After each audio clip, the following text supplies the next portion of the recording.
ब्रह्मचारिणी है। प्रथमम शैलपुत्री च द्वितीयम ब्रह्मचारिणी तृतीयम चंद्रघंटेति कूष्मांडेति चतुर्थकम।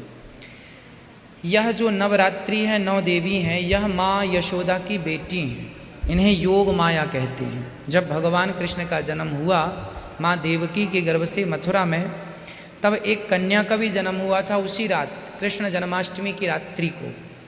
कहाँ पर? गोकुल में, माँ यशोदा के द्वारा। जब वसुदेव जी कृष्ण को रखकर कन्या को लेकर गए और कंस ने हाथ पे पकड़ करके पत्थर से पटकना चाहा तो हाथ से छूटकर चली गई। मूर्ख, तू मुझे क्या मारता है? तुझे मारने वाला तो यहीं कहीं पैदा हो चुका है। वह देवी ही अष्टभुजाधारी, वह नवरात्रि के रूप में पूजी गई। और सच्ची बात यह है कि हमारी जो नवरात्रि में देवियां हैं, यह सभी देवियां हैं। हमारे यहाँ एक ईश्वर एको ब्रह्म द्वितीयो नास्ति, ईश्वर एक है तो ईश्वर की शक्ति एक है। वह एक है कृष्ण और वह एक शक्ति है राधा। वह एक है राम, वह एक शक्ति है सीता। वह एक है नारायण, वह एक शक्ति है महालक्ष्मी। तो यह एक ही है, अनेक रूपों में विभक्त हैं।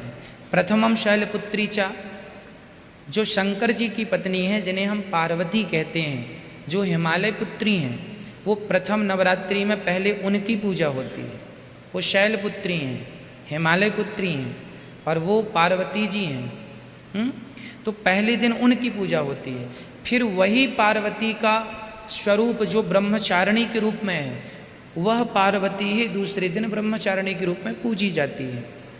फिर वही तीसरे रूप में पूजी जाती है, वही चौथे रूप में पूजी जाती है, वही पांचवें रूप में पूजी जाती है, वही छठवां रूप है।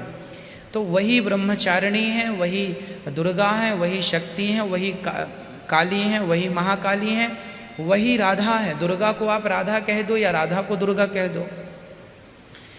ये तीनों शक्ति, भागवत जी में ये प्रसंग लिखा है। जब सुखदेव भगवान राजा परीक्षित को कथा सुनाने लग गए तो सुखदेव जी ने जब प्रार्थना की, नमः परस्मै पुरुषाय भूयसे सदुद्भवस्थान निरोध लीलया ग्रहीत शक्ति तृतयाय देहिना मंत्र भवाया नुपलक्ष वर्तमने। इस श्लोक में सुखदेव भगवान कह रहे हैं कि भगवान नारायण की एक शक्ति है ब्रह्मा, एक शक्ति है शिव।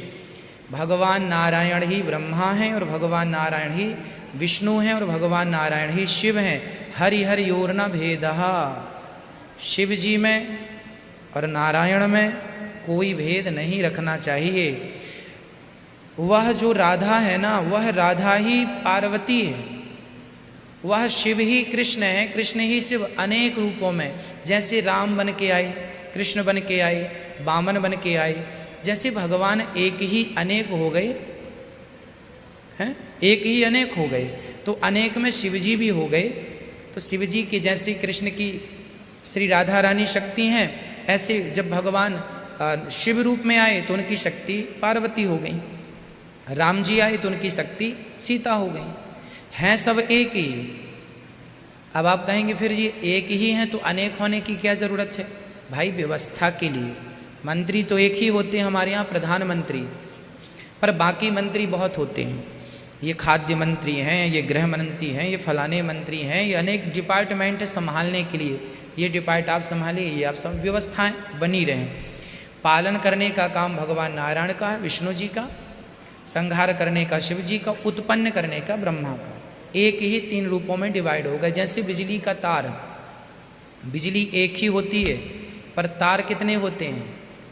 इसके अंदर भी 3 होंगे, हाँ या ना?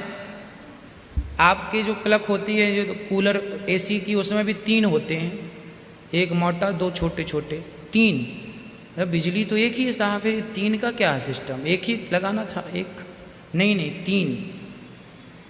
साइंस भी 3 को मानती है। ये 3 वही हैं, ब्रह्मा विष्णु महेश, वही हैं ये 3। वह है बिजली एक ही, बिजली एक है, पर एक को भी काम कराने के लिए 3 है ना। तो वो प्लग में 3, कोई भी प्लग उठाइए आप।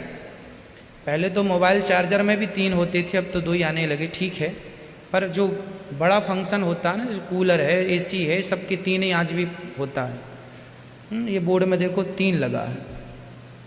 ये ब्रह्मा विष्णु महेश, जो ऊपर हैं ये भगवान नारायण हैं, मोटे वाले।